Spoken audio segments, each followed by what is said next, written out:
You know, when you look out into this world, you're either going to cry or you're going to laugh. It's more fun to laugh, but I cry.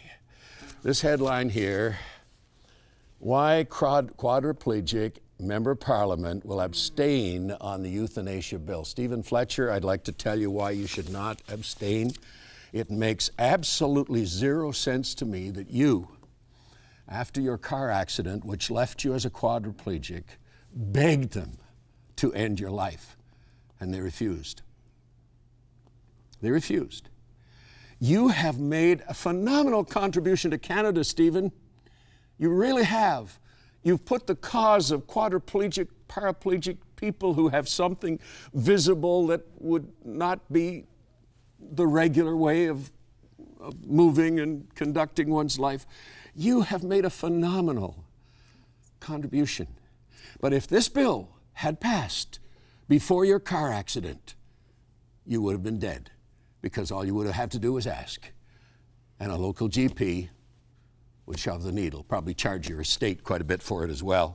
But I want to talk about why the members of parliament should say no to legalized euthanasia and assisted suicide. Please reject Bill C384. Why? Because it endangers all Canadians. The bill disrespects the inherent and inviolable worth and personal dignity of each human life. It goes against public safety. The bill is not about autonomy or choice. It's about giving physicians the right to directly and intentionally causing death, contrary to the Hippocratic Oath. Life-limiting conditions do not reduce the dignity and the value of any human life. Please reject Bill C384 because it does not help those who are suffering. Requests to die are often disguised cries for human warmth and love. That probably was your cry, Stephen. The compassionate response is to provide social, emotionally, and spiritual support and the best pain management and palliative care possible. Eliminate the pain, not the patient. Right. Please reject Bill C384 because it opens the door to deadly abuse. We've seen this in Europe. I've personally been there, and I've seen this. Went into the center in Amsterdam for euthanasia, begged them to stop it, pointed out the abuses. But this bill is a recipe for the abuse of the vulnerable. Even people with no terminal illness or physical pain, like the chronically depressed or disabled, could be killed within 2 weeks of asking to die.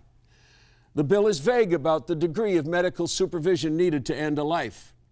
And by the way, I was promised by the government in the early 70s that there would be these medical committees in the hospitals, including a clergyman from the community, a representative of the churches, who would review any requests for abortion. It wasn't long until that became a thing of the past, and now we have unlimited abortion. Canada's the only country in the Western world where that little life has no protection whatsoever in law.